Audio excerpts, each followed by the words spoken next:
ಲಕ್ಷ್ಮೀ ದೇಶ ಕಾಪಾಡೋದು RBI SBI. ನೀವ್ಯಾರೇ ಇಲ್ಲಿ ಸಂಸ್ಥೆ ಬ್ಯಾಂಕು RBI ಏನ್ ನಡವಳಿಕೆ ನೀಡ್ತೈತೆ ನಡೀತಾ ಇದ್ರೆ ನೀವು ಬ್ಯಾಂಕ್ ಬಿಟ್ಟು ನಿಮ್ದೇನು ಅವಶ್ಯಕತೆ ಇಲ್ಲ. ಆ ಬ್ಯಾಂಕ್ ಬಾಂಗ್ಲಾ ಕಂಪನಿ ಮಾಡ್ಬಿಡ್ಬೇಕು. ಯಾಕೆಂದ್ರೆ SBI ಅಂದ್ರೆ ಇಡೀ ನಮ್ಮ ಭಾರತದಲ್ಲಿ ರಾಷ್ಟ್ರದಲ್ಲಿ ಬಡವ ರೈತರು ಕೋವಿಡ್ ಬಂದಾಗ ಎಲ್ಲಿ ಕಟ್ತಾನೆ ಅಂತಂದು 1 ಲಕ್ಷ ಸಾಲ ಇದ್ದ ಹಸಿಲ್ಲ 10,000 ಲಕ್ಷ ಮನ್ನಾ ಮಾಡಿದ್ದಾರೆ ನಿಶ್ಚಯ ಮಾಡಿ. ಇವತ್ತು 8 ವರ್ಷ ಅಂದ್ರೆ ನೀವು 5 ಲಕ್ಷ ಸಾಲ ಇದ್ರೆ 5 ಲಕ್ಷ ಕ್ಯಾಶ್ ತಗೊಂಡಿದ್ದು SBI. ಇವತ್ತು ಬರೇ ಒಂದು ಅರ್ಧ ಕಟ್ಟಿದ್ದು 2 ಲಕ್ಷ ಕಟ್ಟಿದ್ದು ಮನ್ನಾ ಆಗೋಗ್ತದೆ SBI. ಈ ಕರ್ನಾಟಕ ಗ್ರಾಮೀಣ ಬ್ಯಾಂಕ್ ಕೆನರಾ ಬ್ಯಾಂಕ್ ಅಂತೇಳಿ ಈಗ ಅವಮಾನ ಬ್ಯಾಂಕ್ ಅಂತ ಇದಕ್ಕೆ ಈಗಾಗಲೇ ನಮ್ಮ ರೈತರ ಆತ್ಮಹತ್ಯೆ ದಾರಿ ಆ ಪರಿಸ್ಥಿತಿ ತಂದಿರಲ್ಲ. ಹೇಳ್ತಾ ಇದ್ದೀನಿ. ಈಗ ನಮ್ಮ ತಾಲೂಕು ದಂಡಾಧಿಕಾರಿ ಬರೀ ಆಗಿದ್ದಾರೆ. ಪಾಪ ನಾನು ಮೊನ್ನೆ ಬಂದ್ಕೇನು ಬಹಳಷ್ಟು ಹೇಳಿದ್ದೀನಿ. ಬಂದು ಮಾತಾಡಿ ನಿಮ್ಗೇನಿದ್ರು ಮಾಡ್ಕೊಡ್ತೀವಿ ಅಂತ ಇದ್ದಾರೆ. ಅದ್ರ ಬಗ್ಗೆ ನಾವು ಒತ್ತಾಯವನ್ನು ಮನವಿ ಪತ್ರವನ್ನು ಕೊಡ್ತಾ ಇದ್ದೀವಿ.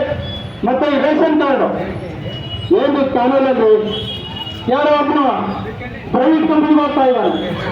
ಪ್ರೈವೇಟ್ ಕಂಪನಿ ಹೋಗಿ ಏನೋ ಒಂದು 50 ಜನ ಏನು ಕಂಪನಿ ನಂಬಿಕೆ ಆಗಿರ್ತೈತೆ ಅವ್ನು ದುಡ್ಡು ಬಿಟ್ಟಾಗ ಆ ದುಡ್ಡು ತಗೊಂಡು ಇವನ್ನೆಲ್ಲ ಕೂಲಿಯರು ಕೊಡಬೇಕು. ಅದು ಕಾನೂನು ಹೇಳ್ತಾನೆ. ಅದನ್ನೆಲ್ಲ ಸುಧಾರಣೆ ನಾವು ಜಾಸ್ತಿ ದುಡ್ಡು ಕೊಟ್ಟೈತೆ ಬೋಲಿಕೆ ಅಂತ ಇವತ್ತು ಎಷ್ಟೋ ಬಡ್ಕೊಟ್ಟಿದ್ರು. ರೋಡ್ ಇಲ್ಲ, ನೆಲ ಇಲ್ಲ, ಪಾಪ ಫುಟ್ಪಾತ್ ವ್ಯಾಪಾರ ಮಾಡೋ ಕಾರಣ ವಜೆ ಆಗಿದ್ದಾರೆ. ಇಲ್ಲಿ ನೋಡಿದ್ರೆ ತಾಲೂಕು ಆದ್ಮೇಲೆ ಒಬ್ಬರೇ ಇದ್ದಾರೆ. ಅವ್ರ ಕೈ ಮೇಕನ್ ಮಾಡೋದಾಗ್ತಾ ಇಲ್ಲ. ತಕ್ಷಣ ತಾಲೂಕು ದಂಡಾಧಿಕಾರಿ ಮತ್ತೆ ಜಿಲ್ಲಾಧಿಕಾರಿ ಒತ್ತಾಯ ಮಾಡಿ ಇಲ್ಲೊಬ್ಬ ಇವರು ಅವ್ರು ಫುಡ್ ಇನ್ಸ್ಪೆಕ್ಟರ್ ಅವ್ರನ್ನ ಹಾಕಿ ಈ ಒಂದು 2-3 ದಿನದೊಳಗೆ ಕಾರ್ಡು ಮಾಡ್ಕೊಡ್ಬೇಕು. ಇಲ್ಲ ಇದ್ರೆ ನಾವು ಫುಡ್ ಹತ್ರ ಬೇಗ ಹಾಕೋದು ಗ್ಯಾರಂಟಿ. ಮುನಿಯಪ್ಪನವ್ರಿಗೆ ಹೇಳ್ತಾ ಇದ್ದೀನಿ. ಮುನಿಯಪ್ಪನವ್ರೆ ಇಂಥದ್ದು ಬೇಡ, ಬಡವ್ರ ತಾವು ಕೇಳೋದು ಬರಬಾರ್ದು. ನೀವು ಗ್ಯಾರಂಟಿಗಳು ಕೊಟ್ಟು ಎಲ್ಲ ನಮ್ಮ ರೈತರ ಓಟ್ ಹಾಕಿಸ್ಕೊಂಡು ಏನಿದ್ ಕಾನೂನು ಮಾಡಿ ಅಂತ ಹೇಳಿದ್ರೆ ನಿಮ್ ಗ್ಯಾರಂಟಿ ಕೇಳಿದ್ರೆ ಎಲ್ಲ ಜೀವ ಮಾಡಿ ನಮ್ಮ ಕಾರ್ಡ್ ಎಲ್ಲ ಕಿತ್ತಾಕ್ತಿದ್ವಿ. ಈಗ ಆಗಬಾರ್ದು. ಪ್ರತಿಯೊಬ್ಬರಿಗೂ ಬಡ ಕುಟುಂಬವ್ರಿಗೆ ಕಾರ್ಡ್ ಬೇಕೇ ಬೇಕು.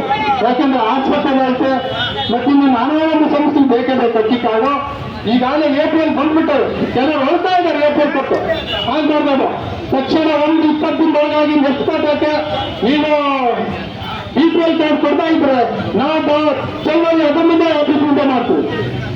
ದಯವಿಟ್ಟೆಲ್ಲ ರಕ್ಷಣೆ ಮಾಡ್ತಾ ಇವತ್ತು ನಮ್ಮ ಕಾಮರ ತಾಲೂಕಿನಲ್ಲಿ ಇವತ್ತು ಎಲ್ಲ ಪ್ರಗತಿಪರ ಸಂಘಟನೆ